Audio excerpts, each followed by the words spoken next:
Welcome to the CBU Media Production Chapel and General Camera tutorial.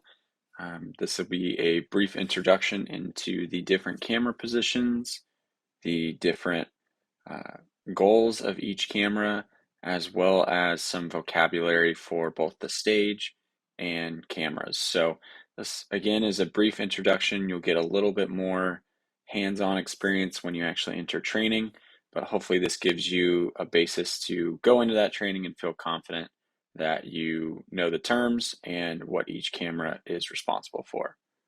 So on that note, let's talk about each of the different cameras and the positions that they're at during a chapel or a normal event setup.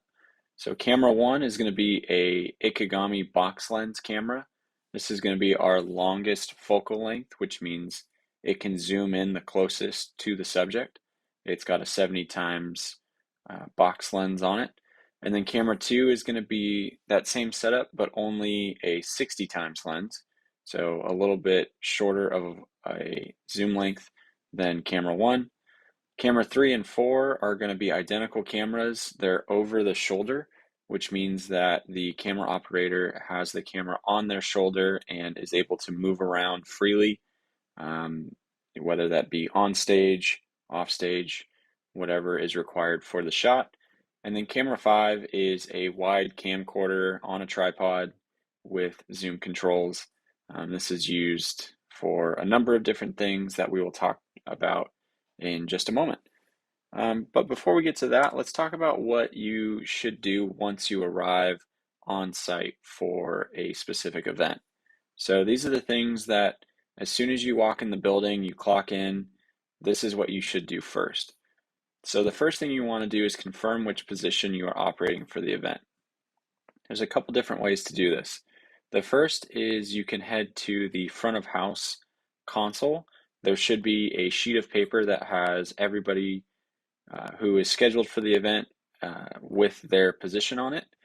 That same piece of paper is also at the monitor console and up in the control room. So those are the three ways to figure out where your position is for the day.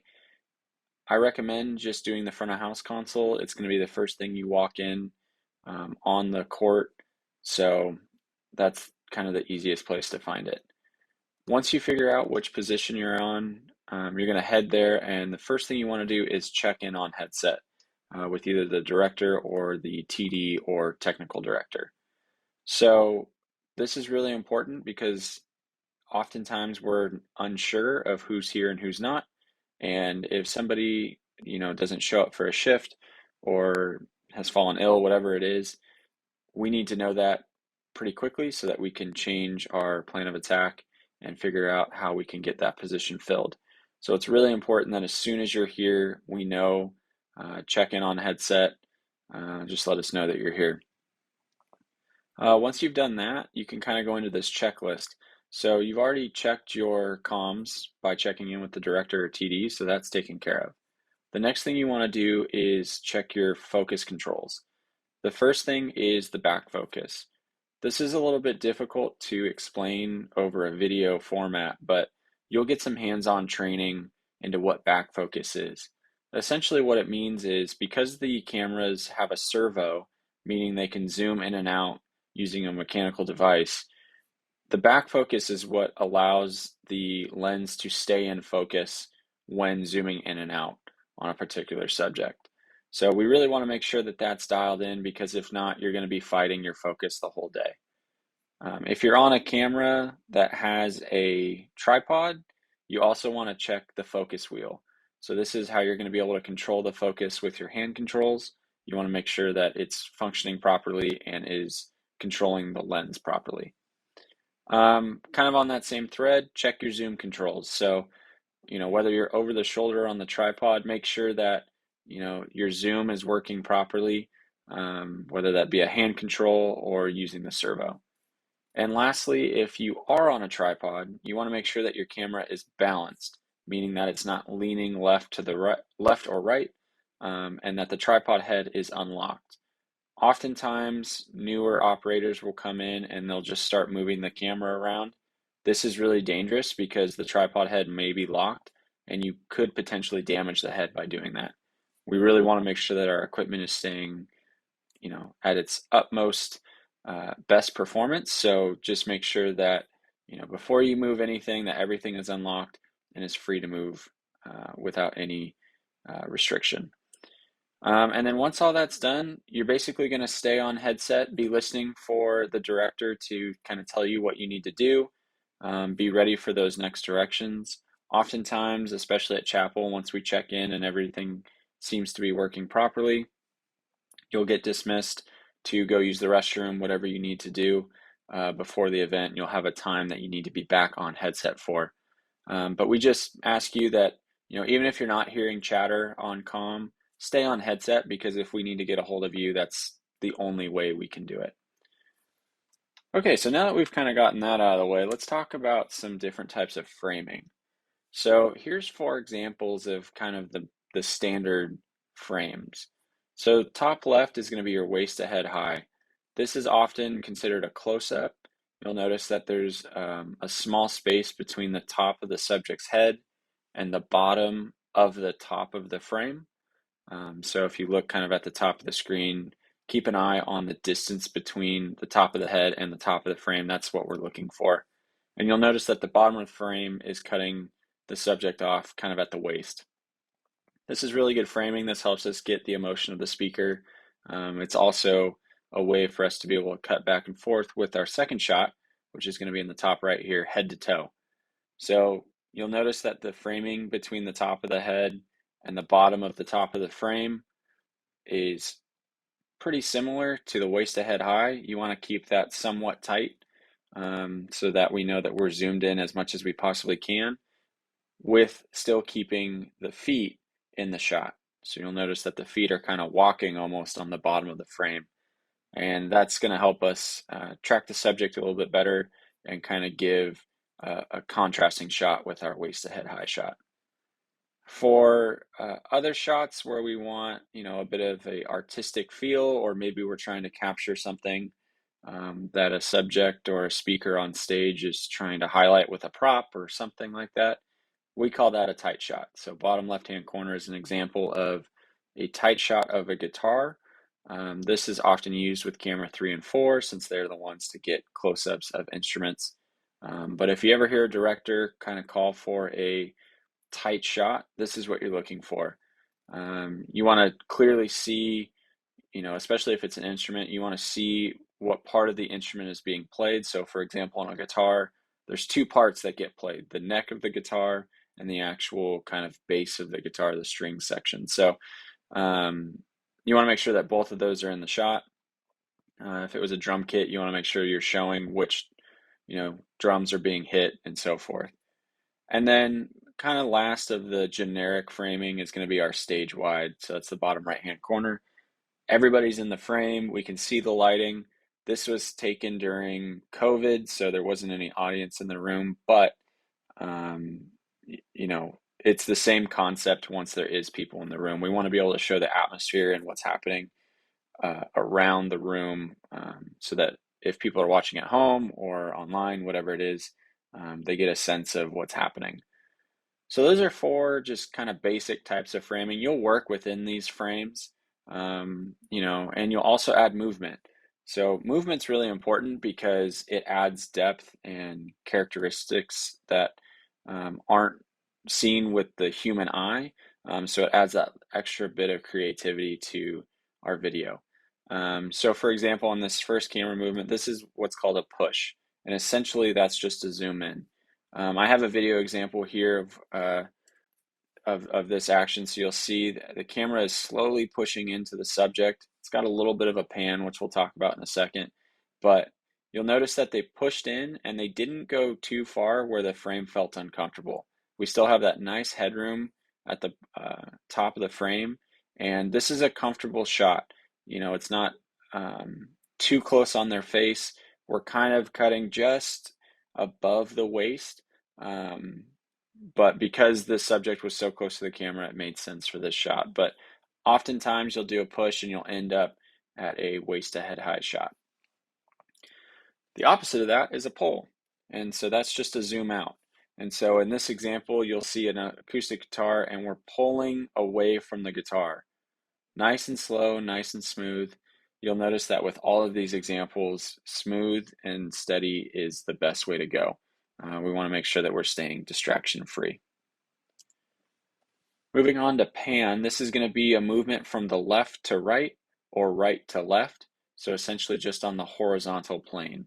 So you'll see here in the next shot, it was actually the same shot as the first example, but we moved from right to left to center up on the subject, and there's even a little bit of a push there. So oftentimes you'll hear a director call for a push from left to right, or I'm sorry, a pan from left to right, or a pan from right to left, and what they're looking for is just that horizontal movement. They may even tell you to add in a little bit of a push or a pull, depends on the moment. Tilt is going to be the counter to pan. So this is going to be up and down. In this example, you'll see the camera come down from the top. So this is a tilt down movement. And then even in that next example, there was actually even a little bit of a tilt up. So just adding that extra level of complexity to the video really goes a long way.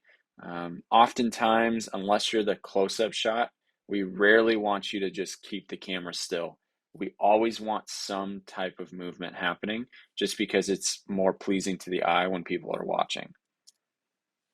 Here's a couple other terms that were kind of tough to show in some examples, but you'll hear the director say often. Tighten just means to zoom in a little bit. Loosen means to zoom out. So those two get often used if the director doesn't quite like the framing and just wants to make it just a little bit better. So you'll hear them say, tighten up the frame or loosen it up. Just depends. Rack focus. So this is the change of the focus of the lens to emphasize certain subjects. So you'll often see this in a TV show or even a movie where you'll have two subjects that are speaking, maybe one's in front of the other. And at first, the camera is focused on the person in the back because they're speaking. And then as soon as the person in the front starts speaking, you'll see that they get pulled into focus. And that's essentially just changing the depth of the focus using the focus ring, and allowing us to kind of emphasize who's speaking at that time. We use this all the time as a potential transition shot when we're doing stuff with instruments. So an example of that is you could have a shot of a guitar, and right before the director cuts to the next camera, the operator takes it slowly out of focus so that it transitions really nicely. This one takes a little bit of practice and a little bit of experience to know when the right time to do it is. So just be working with your director to ask, hey, was this the right time to rack focus? Should I have added a rack focus here? And sometimes the director calls for it. So it's just nice to know what it means. Lastly is going to be the thirds. So if you're unfamiliar with the rule of thirds, the frame of a camera is broken up into 3 thirds. So you have a left, a center, and a right. And often you'll hear a director kind of ask you to put the subject on the left third or put the subject on the right third. And what that means is that they're wanting you to put the subject directly on the line between the left third and the center if they're asking for a left third. This is a little bit easier to explain it. We've got Jim Halper here to kind of help us with explaining what this means. So right now, Jim is on a right third. So you'll notice that he's split between the right section of the frame and the center section of the frame. This is often used to kind of add a creative element to the shot. Sometimes it helps with transitions. Maybe the instrument in the next shot is on the left third. So sometimes you'll hear the director call for this. Sometimes it's nice for the camera operator to kind of just do it, whatever looks kind of creative. This is where you as an operator get a chance to have that creative freedom. But this is what thirds framing looks like. So now that we've talked about that, let's talk about some goals of each camera. So camera 1, this is going to be our 70 times box lens on a standard chapel or a generic event. When we're doing music, camera 1 is going to have the lead vocalist shot. A lead vocalist is the person that is leading out on the song. They're the main singer throughout the song. Something that's important to know is that sometimes operators can get into the habit of kind of just locking off the shot staying on the waist to head high and never moving the camera. It's really important that we change the shot when the camera goes off air because we always want to be adding uh, something new to the video. We want to keep the viewer engaged. So whether that's you loosen the frame a little bit, and when the director cuts to you again, you do a slow push, or the opposite, you tighten up and you do a pull, or you do a slight pan, whatever it might be, just make sure that you're always adding some type of depth to the shot. The only exception to the rule here is if the director says, hey, just keep the shot where it's at. I need it there for a little bit. So that's the only exception. But when there's speaking involved, especially when there's only one speaker, the camera one will always have the waist to head high waist to head high shot, or the close up. So main goal here, keep the subject in the center, and then you want to lead the shot. What this means is that you want to have enough room on the left and the right of the subject so that if that subject decides to start walking around the stage, you won't have them walk out of your frame. You have enough time to react to them going to the left or to the right. And something that can be helpful here, both for camera one or really anybody that's following any subject, is that you always want to watch the shoulders of the subject. If they point their shoulders to the right, more than likely they're going to start walking to the right. If they point to the left, more than likely they're going to go to the left. On rare occasions, people will point their shoulders to the right and start walking to the left, essentially walking backwards. Again, that's pretty rare, something you want to be ready for, but for the most part, you can always watch the shoulders of a subject and they'll tell you which direction they're going. Camera 2 has pretty similar goals as camera 1, except for within music, the background vocals are going to be the main priority. Also, if you can get shots of other instruments, that can always help if camera 3 and 4 aren't able to get a certain shot. But for the most part, you're helping with showing the other singers that are on stage. And then also you can help with transition shots. So if we know in a song, let's say somebody is leading out for a majority of the song, but another person is taking the chorus. Oftentimes, camera 2 will be used as a tight shot of that second person to help make the transition smoother and make sure that we always get the shot. That's part of the director's job, is to know what's coming next. And so they should help you kind of frame that up. But if you also know what's coming next, that helps the director out and allows them to, keep doing their job smoothly. So be always thinking ahead of that as well. On the speaking side of things, you're going to have the head to toe shot, which we call the wide follow. You're going to keep the subject in the center, leading the shot similar to camera 1. The exception to this rule is if there's a second speaker on stage, then you're going to move to a waist to head high shot of that subject. So camera 1 and camera 2 at that point would have this a waist to head high shot on the 2 speakers on stage, and camera 5 would actually be our wide follow that has both speakers in it, but we'll talk about that once we get to camera 5. Camera 3 and 4 are very similar to each other. They're just on different sides of the stage. Typically, 3 and 4 are not used during speaking moments. They're used primarily for music or other elements that are involved with the event. But it's really important that when you are doing music, you listen for which instrument is being highlighted. This is why it's important to know where instruments are on the stage, what certain instruments are called. So knowing the difference between an electric guitar and a bass guitar, and kind of just knowing the music ahead of time. So when we're doing rehearsals, the camera operator should be there. And even if we're not calling camera shots during the rehearsal, you should be listening to the music and figuring out what kind of shots you want to be getting when we actually go live for the event. Your main goal here is to give the viewer a closer look at how the instruments are being played. We do what's called IMAG in the room, or image magnification. That's where you see the video on the 2 screens above the stage. The reason we do this is because if you're standing in the back of the arena, it's pretty hard to see the instruments, see the people's faces. So your goal is to give that viewer a chance to, engage with the music in that way. So that's why it's important to sometimes show faces of musicians. Oftentimes operators will get stuck on just showing the instrument, but I personally like to show the faces of the people that are playing every once in a while. You can even add in a shot of where you start on their face and you pan down to the instrument, or vice versa. Um, it just kind of depends on who's playing, if they're expressive or not, is also a part of it. So you as an operator got to be looking for that kind of stuff, and the director should help you out as well. Background vocals, that's another thing that you can grab. You'll kind of see the back of them, but that's okay. It adds a little bit of depth to the video. It kind of shows the stage from a different perspective, which is sometimes helpful.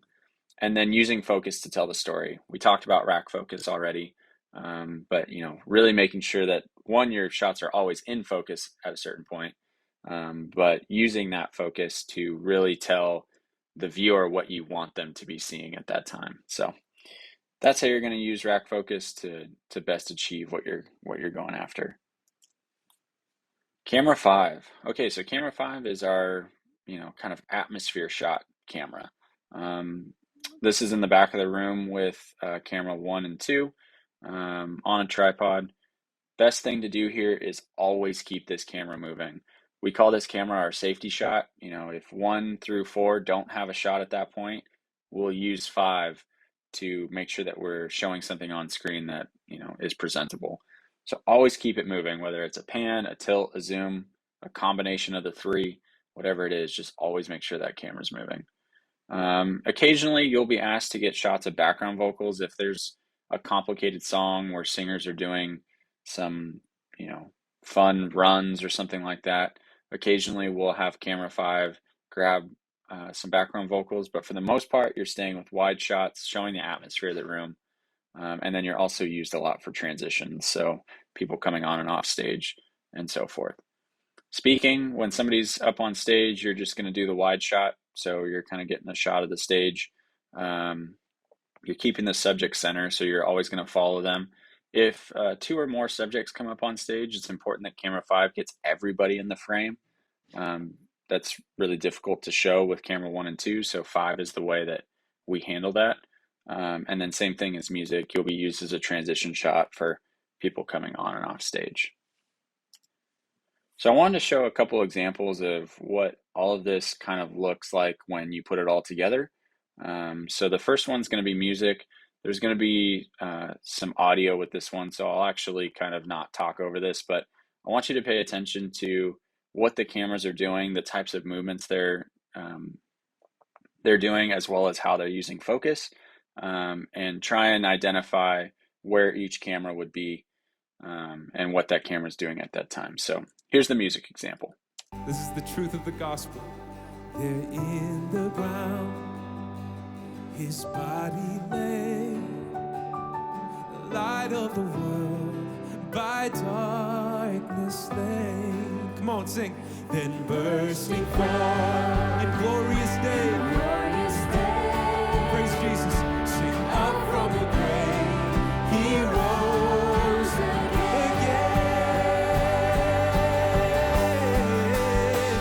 And as he stands in victory, since curse has lost its grip on me, for I am his, and he is mine, bought with the precious blood of Christ. Singing as he stands, and as he stands in victory, since curse has lost its grip on me, for I am his, and he is mine, bought with the precious blood of Christ.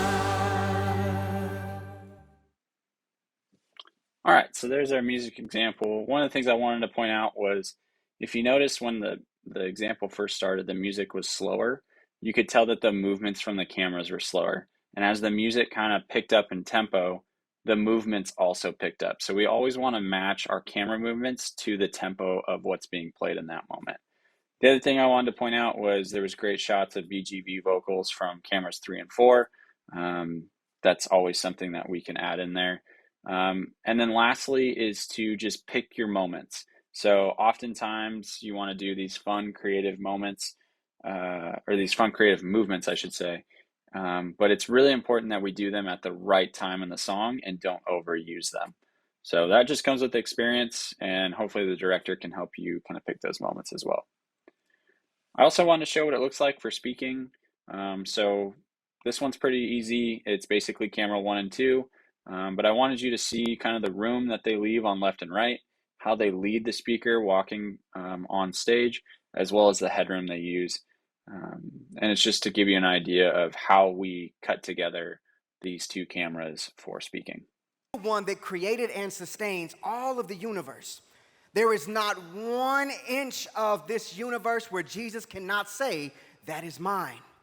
That includes our lives. That includes the paths and the decisions that we allow ourselves to make, that we can walk in obedience or disobedience to Christ.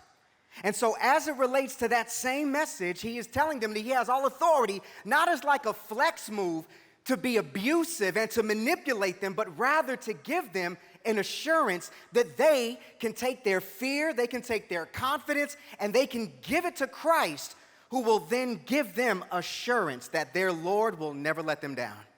Their Lord will never allow them to fail. If they walk in obedience, Jesus is saying, I got you. No matter. All right, so there's the example of speaking. If you notice, the person or the subject never walked out of the frame. The camera ops always kept them pretty centered and made sure that, if there was any type of body movement or anything, they never walked out of frame. That's very, very important. Also, you could tell that they followed the shoulders. So if the person walked to the left or to the right, camera did a great job of following. So that's exactly what we're looking for when we do speaking. That's an example of camera 1 and 2. You didn't really get to see camera 5 in there, but camera 5 would be doing the exact same thing. All right, so as we close, I just wanted to leave you with a couple final thoughts. So first is just get to know the camera, get to know stage vocabulary. It's important to know, those terms that we went over, like a push, a pull, a pan, a tilt. Get to know that stuff, because during the actual event, the director is going to be using those terms to help set up the shots that they're looking for. It's really important that you know what they're looking for. And then stage vocabulary, knowing what's stage left, stage right, upstage, downstage. These aren't things that we talked about in this video particularly, but you'll go over them as you jump on the team and get some more experience. So knowing what those things mean are really important. Understand what the instruments are called and where they are on the stage for that specific event. It's really important to know that when the director says, camera 3, give me a shot of the electric guitar, you know what the electric guitar is. Give me a shot of bass. You know where bass is. And oftentimes, going from one week to another, those instruments sometimes move around the stage. So it's more important to know what the instrument is, not necessarily where they stand every time, because sometimes they move and the director is just going to ask for it. So just keep that in mind when you show up, for the event. Kind of take a look at where people are standing, what instruments are going to be on your side of the stage, and even more importantly, what instruments are not on your side of the stage, so that if it's called for from the director, hey, this is actually something I need to shoot across from me, or, what have you. Be listening and thinking ahead of the moment. We rehearse for a reason. The reason is so that you know what's coming. So take that time to really listen to what's happening. Take a chance to see what instruments are being played at what time, who's singing at what time, and have that in the back of your head as we're doing the actual event. The director will do their job in telling you what they need and when they need it, but it's really important to what we call sell the shot, which means you get a shot of something, and maybe the director wasn't thinking of that, but they see that you have a shot of it and they prefer that shot over what they were going to do. So keep in mind that, if the director asks you to do something, do that. But, if you're just kind of scanning your environment, looking for a shot, just be thinking think ahead of what we're currently doing and what we might need. Lastly, with everything that we do, we want to be diligent, we want to be professional. Our main goal here is to limit distractions. So even though we can do all these fun things with these cameras and really put on a good show, the biggest thing that we're going after is a distraction-free show. So make sure that pick your moments, do them with intentionality, and execute them as well as you possibly can. So that's it for the camera tutorial. I'm really excited for you to jump on the camera team and get a chance to operate one of these cameras. I think you're really going to enjoy it. You get to have a lot of fun and do some creative things. So yeah, we're just looking forward to you jumping on the team and getting your hands on one of these cameras.